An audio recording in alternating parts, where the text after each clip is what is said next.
da puta. Vai pra Cuba, filha da puta. Vai pra Cuba, filha da puta. Vai pra Cuba. Tu fala primeiro ou eu falo primeiro? Não, tu fala primeiro, tu é o Raul Gil, né? É o Raul Gil. Eu sou o Faustão, pô, eu corto. Falo besteira, né? Então, meu nome é Júnior Macedo. Sou da esquerda também, só pra deixar claro. É o que eu queria dizer, que eu sou um pouco mais, sei lá... menos... Social-democrata? Pronto, social-democrata. Um Barack Obama... Mas Barack Obama também é outro cuzão, sei lá. O americano é tudo cuzão, velho. Enfim, e eu tô aqui com o Douglas aqui, ó, te dando carona de novo nessa primeira conversa do dia, né? Porque aí tu conversa agora, nessa hora, né? Mas aí outras pessoas aí, se quiserem ter uma primeira conversa com a gente, pode mandar aí também embaixo aí, pode comentar também, tu pode, quem sabe, ler também os comentários também. Dá logo aquele joinha do lado esquerdo do peito. Eu tava falando aqui com o Douglas sobre a Gleice Hoffmann, né? Que ela teve um fight aí, street fight. Que é um street fight mesmo, né? Na rua, pancadaria, ninguém respeita mais sei lá, o pessoal tá meio confuso, sei lá. Eu acho uma cena ridícula, porque tudo bem tu ser um opositor do pensamento que ela defende, no entanto, ela é, querendo ou não, ela é uma figura que representa uma parte do eleitorado. Ela é presidenta de um partido que tem mais de 2 milhões de filiados, que entra em qualquer eleição com 50 milhões de eleitores. Acho que o mínimo de respeito, ela já foi senadora, é deputada federal. E, por exemplo, eu posso ter divergências ideológicas com inúmeros parlamentares, mas não vai justificar algum tipo de grosseria ou agressão física. Cada um é cada um. A gente tem que ter a ideia que a justiça funcione, né, pô? A justiça só não funciona pros ricos, tem que funcionar pra todos nós, né? Pra todo mundo, né? Também não adianta usar a justiça com bem prazer, tá aí. Exatamente. Aécio Neves solto, Temer... os amigos meus falaram, olha aí, não deu 5 dias e Temer tá preso. Menos de 24 horas o cara foi solto. Cara, que nem essa questão assim, ó, por exemplo... eu não acredito em nada mais, tá ligado? Assim, em relação a essa podridão, principalmente essa parte mais aristocrática do Brasil, tá ligado? Mas triste. A gente vê assim, por exemplo, nos últimos 15 anos, esse ano fazem 15 anos desde o advento do chamado mensalão, que na verdade, uma pequena pesquisa vai comprovar que na verdade não foi um pagamento periódico para parlamentares, foi sim um caixa 2 eleitoral. E caixa 2 eleitoral não é crime comum. Caixa 2 eleitoral a gente não pode ser hipócrita, isso acontece em qualquer campanha eleitoral, praticamente aí que a gente vai ter conhecimento. O laranja aí do PSL. Então, ponto. Só que assim, cara, o que eu acredito, assim, é nessa questão que foi citado de Aécio Neves e o próprio Paulo Renato, que é esposo da deputada Gleice. Sim. Aí, vamos falar de justiça, como ela funciona, como que ela opera, para quem que ela opera, para quem que ela serve. Que nem um exemplo claro, assim, Lula foi condenado no triplex, condenado no sítio, não tem propriedade, não tem embasamento legal, não tem... Na verdade, foi um jogo político. Aí a questão e o apartamento não tá no nome dele e ele foi condenado.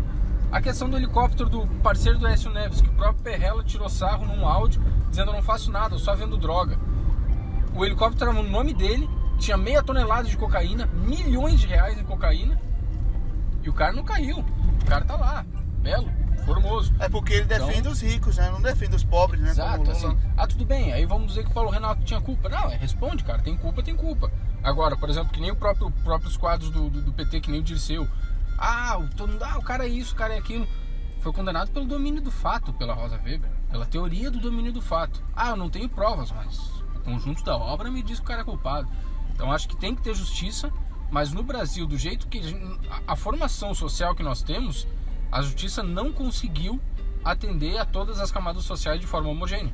Ponto. Não, e o juiz, a maioria, é tudo filho de rico. Isso aí sim entra uma questão assim, quase hereditária. O filho do médico pode ser médico, o filho do juiz pode ser juiz. Não tem problema. E outra, a questão eu já trabalhei, cara, fiz muito concurso, fiz muito extra em concurso público. E um dos concursos que eu trabalhei foram 3 dias lá no Sesusca, em Florianópolis, de uma etapa de prova de juiz. Trabalhamos 3 dias lá.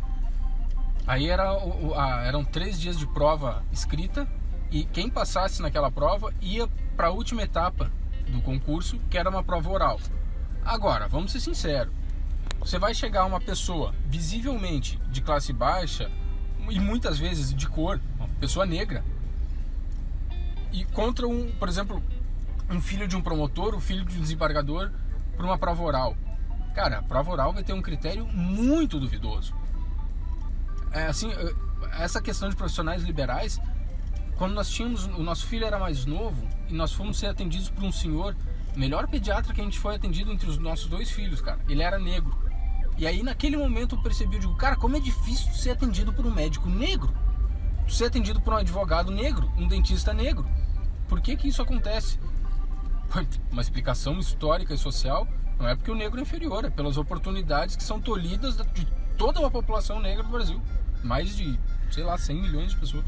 E aí a gente voltando para aquela questão do Grace, né? Que a gente olha para a pessoa e a gente acaba agredindo, não sei porquê. Eu tenho uma história da qual é o nome dela? Rosário. Maria do Rosário. Maria do Rosário. Desculpa aí, galera. E eu encontrei ela no aeroporto. Aí fui falar com ela, ela ficou com medo de mim. Mas explica melhor aí, meu camarada Jonas. Não, porque ela viu, né, uma pessoa jovem, né? Aí ela, eita, reacionário. Eu não tava vestido de vermelho nem nada, né? Tava normal, tava trabalhando. Aí ela deu um pulo assim pra trás, o filho dela já ficou um pouco na frente assim. Eu digo, não, eu quero cumprimentar a senhora e falar pra senhora continuar aí a sua luta e tal. Aí ela, não, tudo bem, meu filho, só o quê? Aí ela apertou minha mão, o filho dela apertou minha mão. Pronto, só foi isso, mas tipo, no início ela ficou um pouco assim, eita, vai tirar selfie comigo com arminha, tá ligado? Essas coisas, tá?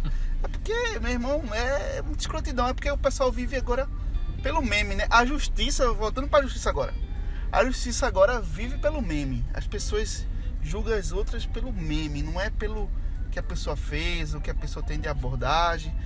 E isso reflete também o que a gente falou antes, que é a questão que quando eu escutei o podcast eu fiquei, poxa, o podcast anterior, né? Que a gente falou sobre livros e o Brasil em si. Poxa, é difícil a gente ter um comportamento até de querer ler livro, etc. Porque a nossa educação, né? A nossa base educacional é triste, tá ligado? Ela é um pouco defasada. Porque o próprio Paulo Freire, né? Foi, assim,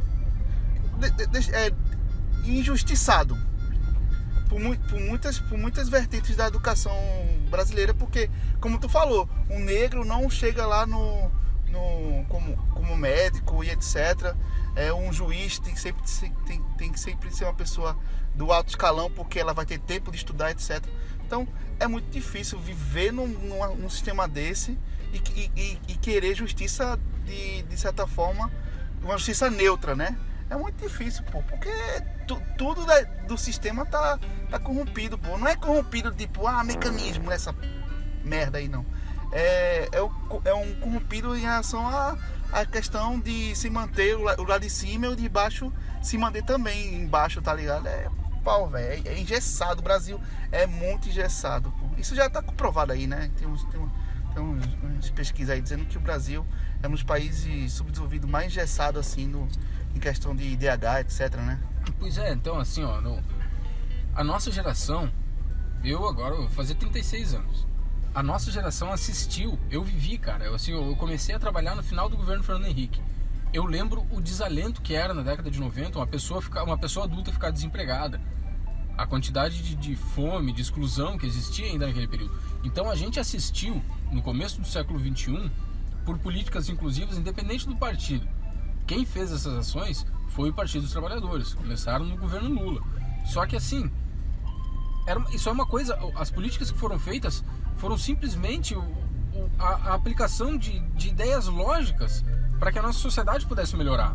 Sabe? Não tem como tu pensar, por exemplo, nós temos, sei lá, milhões e milhões de pessoas, de brasileiros com uma escolaridade baixa, com uma renda baixíssima, você precisava distribuir um pouco de renda e inserir determinadas pessoas no círculo educacional, sobretudo superior. Porque assim, quando você tem uma educação muito deficitária e que nem o Partido dos Trabalhadores, que pegaram o chamado bônus demográfico, né? Tinha muita gente no mercado de trabalho, você precisava rearranjar essas pessoas, precisava qualificar essas pessoas. Por isso que a iniciativa... Para você ter bom professor, você precisa ter professores bem formados, né? Exatamente. Aí é um ciclo meio que vicioso, assim. O ciclo, ele tá lá na frente, né? Se formando, professor, para quando ele voltar para a base, ele formar bem. Aí o argumento da direita é dizer, não, precisamos investir mais na base. Cadê o investimento? Nem mel e nem o cabaço, vamos dizer assim. Só que assim, tudo que foi feito, a ascensão de pessoas negras no ensino superior, o desenvolvimento das escolas técnicas, tudo isso aí... Não, foi muito bom, pô. Foi capaz de promover uma inclusão educacional por uma faixa de pessoas que precisavam daquilo naquele momento. O passo seguinte, que também era colocado antes das eleições de 2018 pelo próprio ex-presidente Lula, eu não quero ficar falando só de partido, mas enfim, é um nicho ideológico que apresentou essas alternativas. É porque o partido do PT, ele governou o país. E essa governança devia ter uma coisa assim, já que estava reclamando do partido do PT, então vamos botar uma pessoa melhor, tá ligado? Pra continuar essa coisa que o PT iniciou, sabe? Por que o PT se manteve muito tempo? Porque ninguém teve essa proposta, pô, de melhorar o que o PT estava fazendo.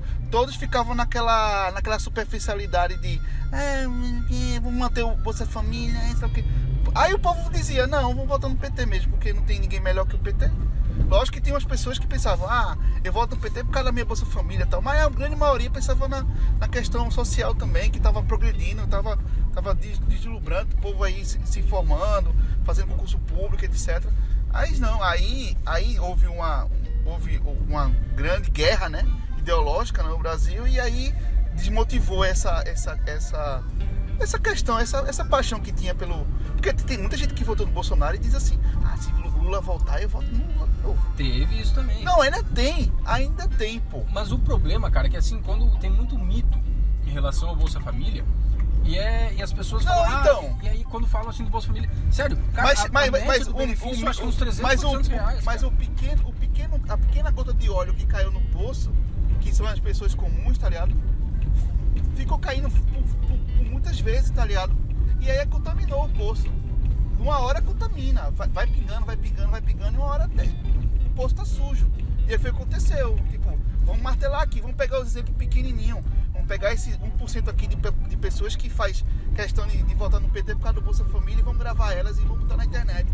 Então, é isso que aconteceu, pô, isso é a guerra ideológica, pô. Tá, né? Na real. E as pessoas comuns ficaram pensando, poxa, é mesmo. Tá? Então, o que o PT iniciou se não deu mais prosperidade porque a gente não teve um partido melhor. Mas na real, para fazer isso. Na prática. Podia ser o PSOL, né? Mas o PSOL ainda não tinha força. E não tem força ainda, sei lá. PSOL, dá pra gente conversar sobre o PSOL depois, que olha, eu fui militante do PSOL durante alguns anos e tenho várias ressalvas. Porque eu acho que eles poderiam ter ajudado muito mais. Então depois de conversar isso. E só uma questão, só pra finalizar. Só pra... Quando a gente fala assim de, foi construído... Só pra dar um nó. Muito ojeriza esses programas sociais e tal. Na prática, a real disso é que nós vemos a luta de classe na prática no Brasil, a céu aberto. Quem achava que isso era teoria, no Brasil a gente viu isso na prática. Quem absorveu, quem teve o prazer de absorver isso, viu como é que é a luta de classe numa sociedade. Acabou? Acabou. Tá bom. Tchau pra vocês. Até a próxima. Abraços. Tchau. Valeu.